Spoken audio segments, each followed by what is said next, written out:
Bonjour chers amis, bienvenue sur la chaîne des chroniques décentralisées, bienvenue sur la deuxième partie du tuto pour créer un blog sur Solana, sur la blockchain Solana en utilisant le framework Encore.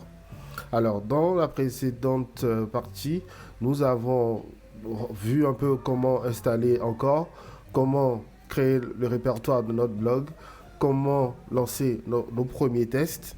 Voilà, c'est ce qu'on a fait ici. Et donc là, ce qu'on va faire dans cette deuxième partie, ça sera de définir notre blog. Si vous aimez ce que je fais, si vous aimez ce tuto, je vous invite vraiment à commenter, à partager, à liker, à vous abonner à la chaîne pour plus de tutos. Petit rappel, il y a la musique qui tourne là, c'est du Bob Marley, c'est ce que j'aime bien. Donc je veux partager ça avec vous.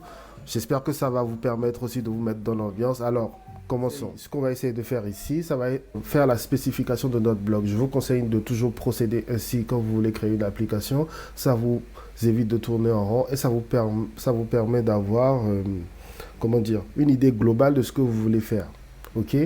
C'est la manière la plus facile de créer une application. N'allez pas bille en tête et ne vous lancez pas dans une aventure dont vous ne connaissez même pas les contours. Ok? Donc, ici, ce que vous voyez, c'est ce qu'on va essayer de faire, c'est-à-dire notre blog. Donc, pour ceux qui ne savent pas, un blog, c'est un ensemble d'articles.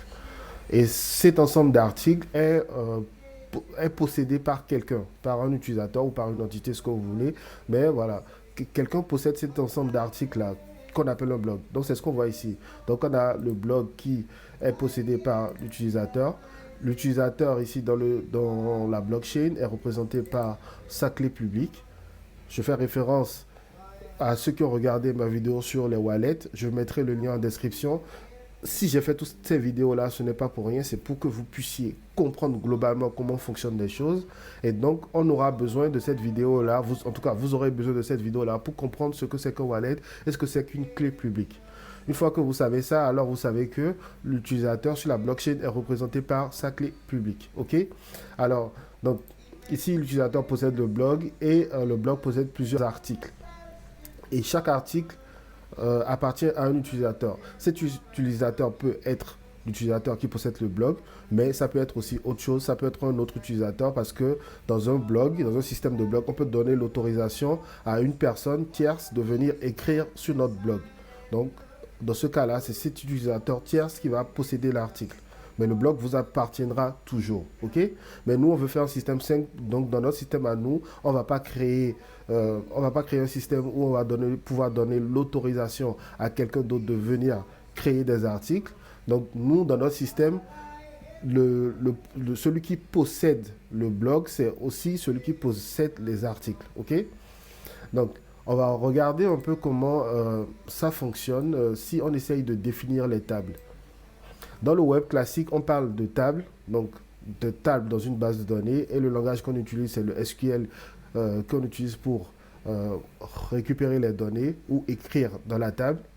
Et sur le Web 3, ok, on parle de account. Le Web 3 sur Solana, il faut bien préciser. Sur Solana, on parle de account, de compte. Je vous en ai parlé un peu dans la vidéo passée. Donc, dans le web de classique ici, qu'est-ce qu'on voit? On voit qu'on a trois tables. On a besoin de trois tables. On a la table de blog, on a la table des utilisateurs, on a la table des articles. On voit que toutes ces tables-là sont liées entre elles.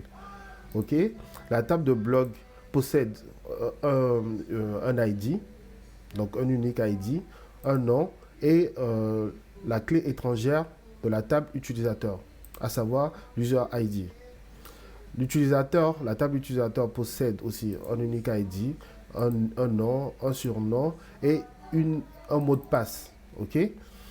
La table article possède un unique ID aussi, un titre, un contenu et l'user ID qui est la clé étrangère qui fait référence à la table user. Alors, comment ça se lit ce schéma? Un utilisateur possède plusieurs blogs. Okay? Un blog possède plusieurs articles et un utilisateur possède zéro ou plusieurs articles. Okay? C'est ça, dans le monde classique, quand vous allez sur un blog, etc., en général, c'est comme ça que c'est structuré. Encore, je vous le répète, c'est souvent plus complexe que ça, mais la façon la plus simple de le faire, c'est ça. Alors, sur le Web3, les choses fonctionnent un peu différemment. En tout cas, sur le Web3, sur Solana. Ici, la partie utilisateur est complètement gérée par la blockchain, vu qu'on a, on a la notion de clé publique. OK? Et donc, nous, ce qu'on a besoin de créer, c'est des accounts, des comptes, comme je vous l'ai expliqué dans la première vidéo de cette série. Donc, on a besoin de créer deux accounts. Donc, le account blog et le account article. Dans le account blog, euh, le account blog possède sa clé publique, qui est son adresse. Et dedans, on va avoir des données. Donc, on va avoir le nombre d'articles. Donc, on va traquer le nombre d'articles qu'il y a dans ce blog. On va le mettre dans ce champ-là, dans cette colonne qui va s'appeler post count. Et cette colonne sera dans le blog. Et on a aussi l'authority. L'authority, c'est en fait la clé publique de l'utilisateur qui crée ce blog-là. OK? Et donc ici, on a le account article.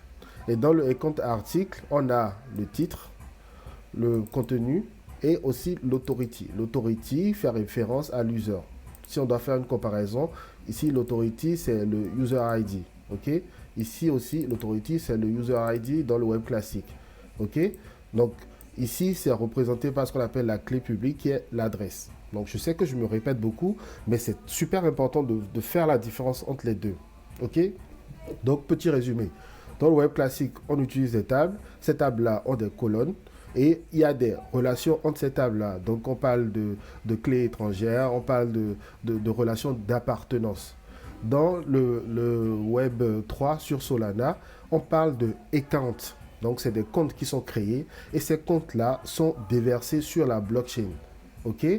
Ces comptes possèdent des adresses, des adresses qu'on appelle une clé publique. Donc chaque compte possède une adresse qu'on appelle une clé publique et dans chaque compte on peut mettre des données.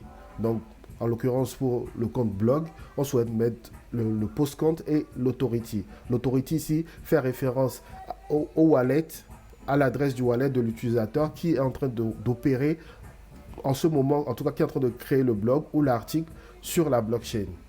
OK? J'espère que j'ai été assez clair à ce niveau.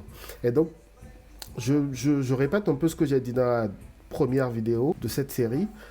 Imaginez vraiment le account comme un fichier qui est créé et dans ce fichier, on met des données. Donc, supposons, ce n'est pas forcément ce qui se passe, mais dans votre tête, vous devez vous dire que le blog, c'est un fichier blog qu'on va créer et dans ce fichier blog, on va mettre le post count et la clé publique du wallet qui est en train de créer le blog. Et pour l'article, c'est pareil, on va créer un fichier qui va s'appeler account adresse et dedans, on va mettre le titre, le content, etc. Et tout ça sera sur la blockchain. OK? Maintenant que vous savez, et j'espère que vous savez bien ce que c'est qu'un account sous Solana, à partir de maintenant, je vais vous parler de comptes pour désigner les accounts. Ça va me faciliter la vie. Parce que dire account, l'anglais c'est pas ma langue maternelle, donc j'ai un peu de mal. OK? Alors, pour clore cette deuxième partie en beauté, il y a un concept important lié au compte dont je dois vous parler. Il s'agit du rent. On aura besoin de comprendre ce concept pour pouvoir développer notre application. Parce qu'on sera emmené à créer des comptes. Et pour créer des comptes, il faut payer un rent. Ce qu'il faut savoir à propos du rent, c'est que lorsque vous créez un compte sous Solana, vous êtes soumis à une limitation de 10 mégabits sur la taille des données que vous pouvez stocker dans le compte que vous venez de créer. Vous devez payer un prix pour la location de la mémoire que vous utilisez pour ce stockage-là. Il ne s'agit pas d'un moyen détourné de Solana pour se faire de l'argent sur votre dos, car non seulement votre compte peut être exonéré de cette taxe s'il détient la valeur de 2 années de location en sol, mais aussi vos sols vous sont rendus à la fin. Solana ne va pas utiliser cet argent pour faire quoi que ce soit. Autrement dit, il faut que votre compte contienne au moins assez de sols pour couvrir 2 années de location. Il est donc très important sur la blockchain Solana de bien dimensionner les données que l'on souhaite stocker sur la blockchain. OK? Donc, il faut bien faire le choix des données, bien dimensionnées, parce que vous pouvez facilement vous retrouver à payer beaucoup de rente. OK? Je vais vous montrer un peu comment ça fonctionne. Ici, dans la documentation, on a un exemple. On voit qu'avec la clé de Solana, lorsqu'on utilise la sous-commande rent, on peut lui passer le nombre de données qu'on veut stocker en bytes. OK, B-Y-T-E-S. On peut lui passer la valeur de la donnée qu'on veut stocker et savoir exactement au sol près combien on aura à payer pour que ce compte-là puisse vivre sur la blockchain Solana. OK, on va, on va y aller, on va le faire ici. Donc, là, moi j'ai déjà Solana d'installer, ça vous le savez déjà. Donc, je vais faire Solana rent 15 000 par exemple. Voilà, je refais l'exemple pour vous montrer. Et vous voyez, là, si vous voulez pouvoir créer un compte avec 15 000 bytes de data, vous devez détenir au moins 0,10529088 sol. OK? C'est comme ça que ça marche. Donc, avant de créer le compte, Solana va vérifier si vous détenez ça dans votre wallet. Si vous ne détenez pas ça dans le wallet, le compte ne sera pas créé. Le jour où vous allez vouloir détruire le compte que vous avez créé, cette valeur-là que vous aurez stockée vous sera totalement rendue. OK? Donc, pourquoi je dis qu'il faut savoir dimensionner les données? Imaginons qu'on veut stocker un peu plus.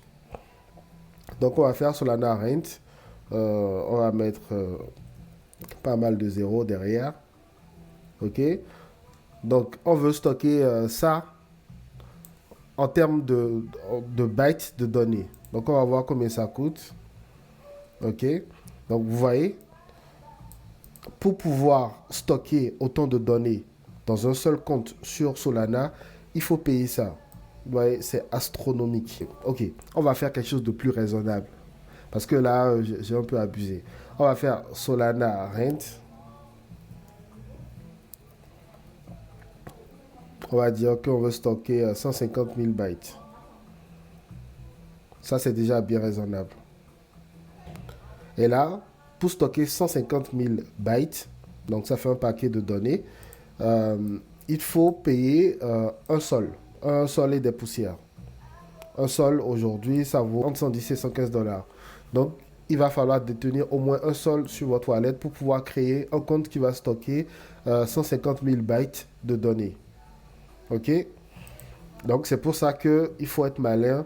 N'allez pas stocker tout un livre sur la blockchain. Vous allez dépenser beaucoup d'argent. En tout cas, vous allez mettre sous séquestre beaucoup d'argent. Parce que, comme je vous l'ai expliqué à la fin, cet argent vous est rendu. Mais pour l'instant, ce sera de l'argent qui sera immobilisé que vous ne pourrez pas utiliser. OK? C'est pour ça qu'il faut vraiment faire attention à la façon dont on dimensionne les données. Alors, merci les amis. On est arrivé à la fin de cette deuxième partie. On a vu pas mal de notions. On a vu pour terminer la notion de rent. OK? Donc, la prochaine étape, ça va être de commencer à coder notre application et de commencer à créer nos comptes. OK? La première chose qu'on va faire dans la partie 3, ça va être de dimensionner nos données. Je viens de vous expliquer pourquoi c'est super important. Et bien, c'est ce qu'on va faire. On va dimensionner nos données pour ne pas avoir à payer des dizaines de sols. Parce qu'on veut quand même créer un blog. Ne l'oubliez pas. OK? Allez, chers amis, si vous aimez mon contenu, si vous aimez ce que je fais, n'hésitez pas à commenter, à partager, à vous abonner à la chaîne. Surtout vous abonner à la chaîne. Et à bientôt pour la suite du tuto. Merci.